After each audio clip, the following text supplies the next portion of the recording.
Ya, assalamualaikum warahmatullahi wabarakatuh.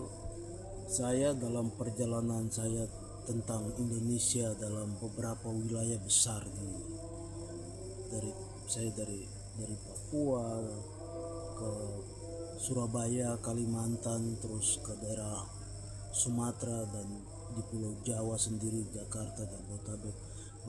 Saya menemukan banyak pertanyaan-pertanyaan yang seringkali teman-teman mereka utarakan dan kita seringkali diskusi di pinggir jalan, di rumah makan. Seringkali mereka bertanya dan saya eh, coba memberikan pemikiran saya bahwa saya melihat seperti ini, karena pertanyaan mereka itu berkaitan dengan kenapa presiden itu harus orang Jawa terus, kenapa tidak dari luar Jawa. Nah, pernah Pak Habibie, jadi Pak Habibie ini sebetulnya ya itu kehidupan ini kesempatan, dan kesempatan itu ya Pak Habibie yang ngambil.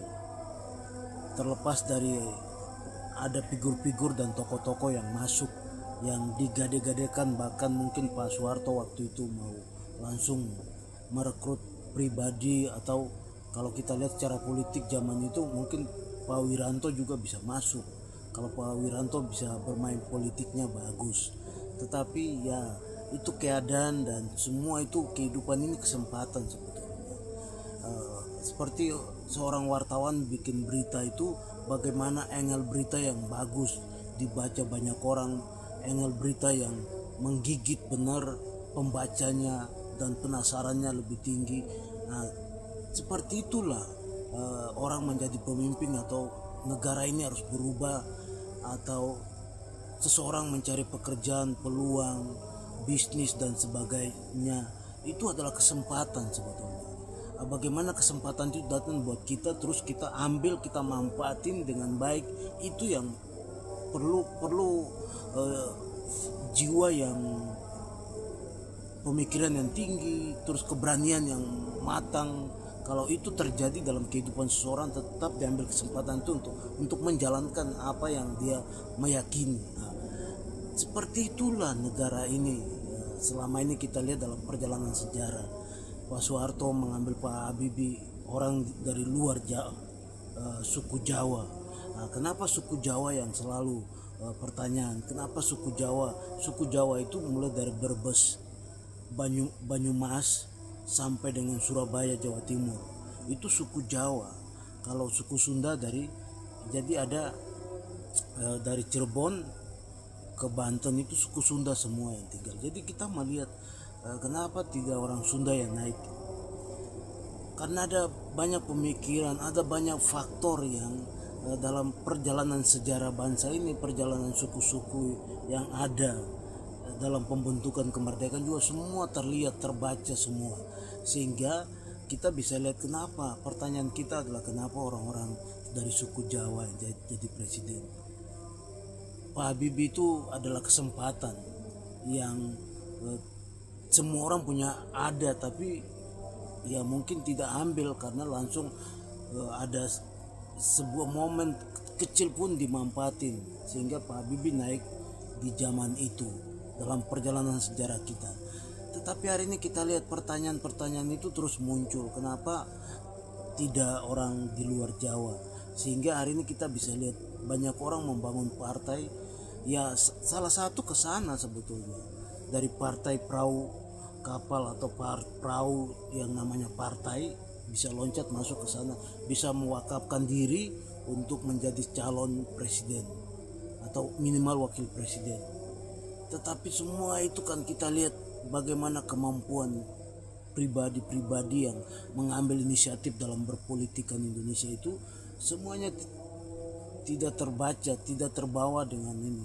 Rakyat juga tidak, apalagi dalam alam demokrasi yang langsung rakyat yang pilih. Nah, ini kan sesuatu yang butuh kerja keras, kemampuan skill yang tinggi, efektivitas dinamis, fleksibel, dan juga dibaca dari perjalanan seseorang itu seperti apa, sampai di level mana dan di tangga berapa, di tingkat berapa, itu akan dibaca terus.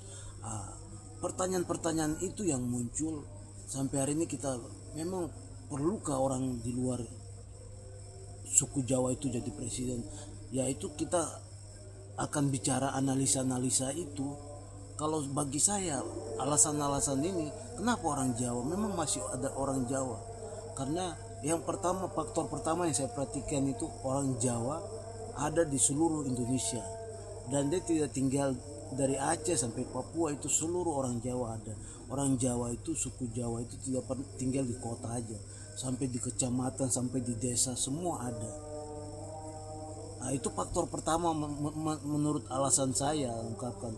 Memang untuk orang-orang di luar suku Jawa itu belum tentu jadi presiden. Ya nanti kapanpun pasti ada, tapi itu pun panjang.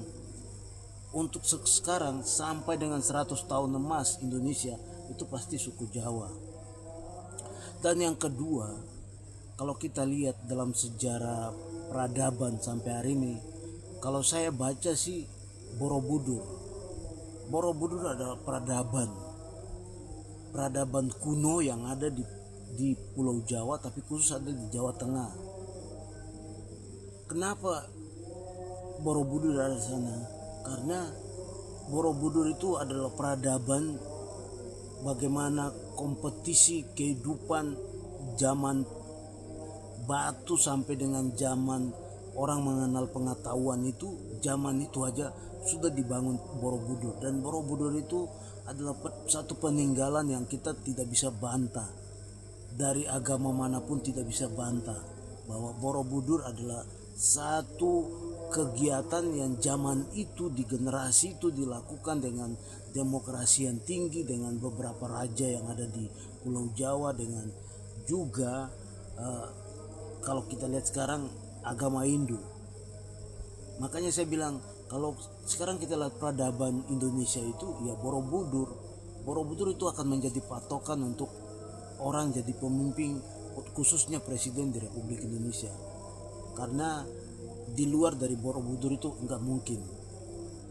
Karena kebersamaan, menciptakan sebuah lapangan kerja, memahami seseorang, memahami kerja-kerja zaman itu orang Jawa, khususnya suku Jawa itu udah mengenal dengan membangun Borobudur.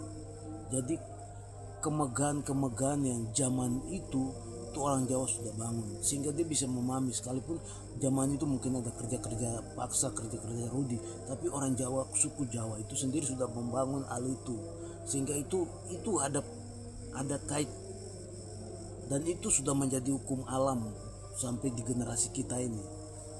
Itu alasan saya, sehingga saya bisa berkata bahwa orang Jawa yang terus menjadi presiden, karena dia bisa memahami semua orang.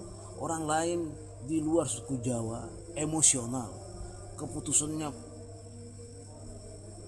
mengambil sebuah keputusan itu selalu mengukur suku dia, tetangga dia, orang sekampung dengan dia, itu yang mengukur. Tapi kalau orang Jawa ada, tapi itu kecil, karena dia bisa memahami, karena ada peradaban. Tadi saya bilang Borobudur itu jadi ukuran. Terlepas dari kita bilang Borobudur itu agama Hindu Buddha, peradaban itu sudah dibangun. Tapi hari ini banyak orang mengklaim-klaim peninggalan prasasti yang ada, tapi kita harus akui bahwa Borobudur itu salah satu tonggak dari perjalanan satu pemikiran Indonesia hari ini untuk melihat pemimpin.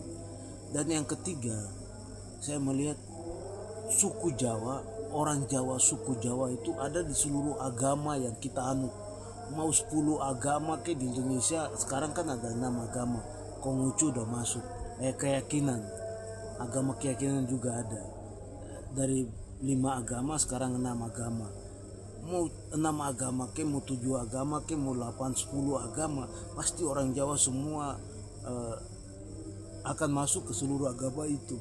Karena bagi orang Jawa ya itu sebuah kesempatan kalau dilihat mana yang bagus. Jadi ada sebuah kemerdekaan yang sudah tercipta dari suku Jawa, khususnya orang-orang suku Jawa. Suku Jawa ini mulai dari Brebes, Lawi, Purwokerto sampai dengan Surabaya sana.